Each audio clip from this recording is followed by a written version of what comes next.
This is an astonishing bit of news. Moon rock given to Holland by Neil Armstrong and Buzz Aldrin turned out to be petrified wood. Now, I didn't know that they were giving out various moon rocks to various countries, but this is from The Guardian, and it's astonishing to me. A piece of a moon rock given to the Dutch Prime Minister by Apollo 11 astronauts in 1969 has turned out to be petrified wood and not a moon rock. Now, what's petrified wood doing on the moon? So this seems to be fake. Did they make a mistake giving the wrong rocks to the Holland Prime Minister? Curators at Amsterdam's Rijksmuseum, where the rock has attracted tens of thousands of visitors every year, discovered that this lunar rock, valued at about $500,000, was in fact petrified wood. Sandra van Gelder, who oversaw the investigation, said the museum would continue to keep the stone as a curiosity. She said it's a good story with some questions that are still unanswered. She says we can laugh about it. Well, I wouldn't laugh about it. I would return it to the US and NASA and say, did you make a mistake? What's petrified wood doing on the moon? So if this was not a mistake and there was petrified wood on the moon, that is really astonishing. That should be researched. And if it's not the correct stone, why was it given to them? Now, the rock was given to Willem Dries, the former Dutch leader, during a global tour by Neil Armstrong, Michael Collins, and Edwin Buzz Aldrin following their moon mission 50 years ago.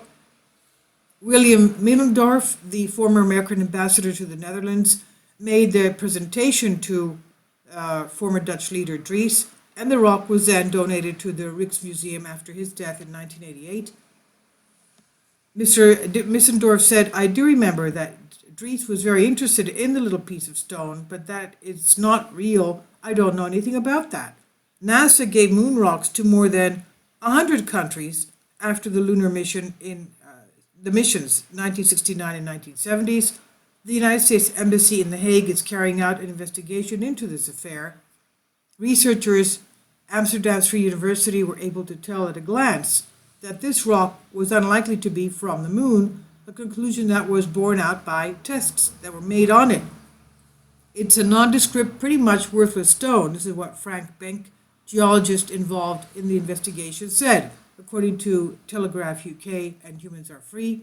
And also we know that, according to phys.org, recently, just last year, middle of last year, NASA opened moon rock samples sealed since the Apollo missions. So they started examining them after 50 years. Johnson Space Center, few have seen and fewer have touched these rocks. The restricted lab, home to hundreds of pounds of moon rocks collected by Apollo astronauts close to half a century ago. For the first time in decades, NASA is about to open some of the pristine samples and let geologists take a crack at them with 21st century technology. And what better way than marking the 50th anniversary? They said it's sort of coincidence that we're opening them in the year of the anniversary, what NASA explained. But certainly the anniversary increases the awareness that the fact that we're going back to the moon. Okay, so still the answer concerning this moon rock sample that was given to the Netherlands, to Holland, is still unanswered. Now, if any of you have any more information concerning this, please leave your comment. What is a petrified wood sample doing on the moon? We've found other various very strange things on the moon. Artifacts, we've found buildings that seem to have been constructed by intelligent beings. They do not seem to be at all natural. And we've also found things close to the astronaut's boot that seem to be like a little jar. So what is going on the moon? There's a lot of questions still to be answered.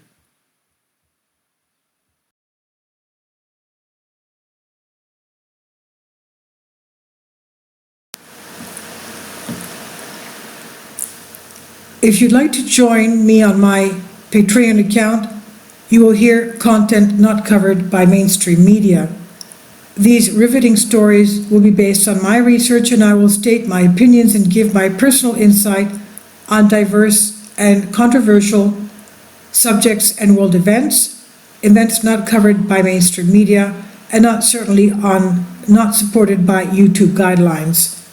So whatever I have on my Patreon, most of those will not be on my YouTube channel. Please consider becoming a member today. More of the most significant and important videos will be on my Patreon channel.